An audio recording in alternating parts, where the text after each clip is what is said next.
Hi guys, in part 5 of my textual criticism series I will investigate another claim Muslims love to make: produce a Quran, Surah or Ayah like it.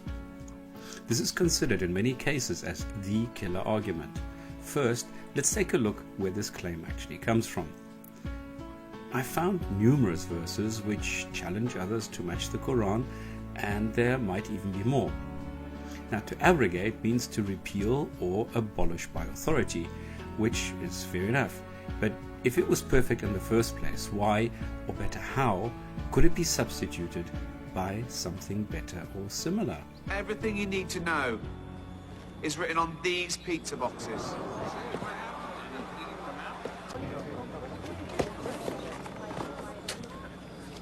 Number 1. There is a man in the sky who controls everything. So what we need to believe and accept at face value is that there is a man in the sky who commanded or challenged us to provide something like the Quran or a surah or a verse. Like what? How do you compare two books? Is Saint-Exupéry better or Henry Miller? How do you compare two paintings? Is Van Gogh better or Dali? How do you compare two songs? Is Bach better or Tchaikovsky? If I say this is the most beautiful photo in the world, can you prove me wrong? If I say this is the most beautiful woman in the world, can you prove me wrong? If I say this is the most beautiful painting in the world, can you prove me wrong? So on what grounds do Muslims make the claim that the Quran is the bestest of the best? It is neither prose nor poetry. It has no structure or chronology. There is no storyline or consistency.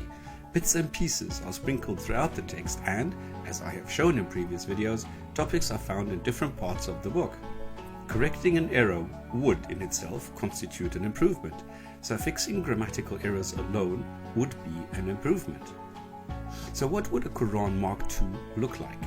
If I fix the error in the first verse in 569, for example, those who believe, those who are the Jews and the Sabiyun and the Christians. Compare this to 22:17, those who believe and those who are Jews and the Sabiyin and the Christians. Would it be classified a better Quran? Or 1666, we gave you drink from what is in their butunihi, bellies. Or 23:22, we gave you to drink from that which is in their butuniha, bellies. Which is also factually wrong, as milk never comes from a belly. If you want to get more information or feel like criticizing my statement, please refer to the lengthy discussion on this topic first. Is 16:106 an example for the eloquence of the Quran? Whoso disbelieveth in Allah after his belief, save him who is forced thereto and whose heart is still content with faith, but whoso findeth ease in disbelief. Say what? Is this the best a God writing a godly book can come up with? What about 53:54, where in the introduction the Quran says, and the overturned towns he hurled down, because Muhammad did not remember the names Sodom and Gomorrah, and then continues, and covered them by that which he covered. Other translators had an equally hard time with the Arabic and offered, so enveloped they were by that which enveloped. Not much better. Is it difficult to improve on this? Should I take Surah 6:151 as an example for the excellence of this piece of literature? Let me try this. Say, come, I will recite with what your Lord has prohibited to you. He commands that you do not associate anything with him, and to parents good treatment, and do not kill your children out of poverty. If you read this literally, Allah prohibits you from treating your parents well, and also prohibits you from not killing your children out of poverty. You say, what? Who wrote this? A god? How dare Muslims insult Arab poets such as Maqamat of Hariri or the Mu'alakat by Imra al-Qais? These were real poets who produced poetry that actually deserves the term. If I provide an explanation regarding Surah 111, Abu Lahab, and explain who he was and what he did to deserve such harsh punishment, have I created a better Quran? In a prior video, I picked up the challenge a zealot made and came up with the following replacement for Surah 55:24, where it says, "He gave you ships that roam the sea like flags." Now, if I were a godlike being with an inclination towards science, I would rather say, "I gave you the abilities to construct ships that roam the sea like flags. I gave you the abilities to construct aeroplanes that roam the skies like hawks. I gave you the abilities to construct vessels that roam the galaxies like solar winds. Use them to discover your world and the universe." This is actually better than the stories in the 3 Abrahamic books, as it requires no improvement by humans, no interpretation, and it was as valid for Bedouins 2,000 years ago as it is for today's mankind. Look at the language used here. "And she," this is about Mary, "conceived him," or Jesus, "and she withdrew with him to a place."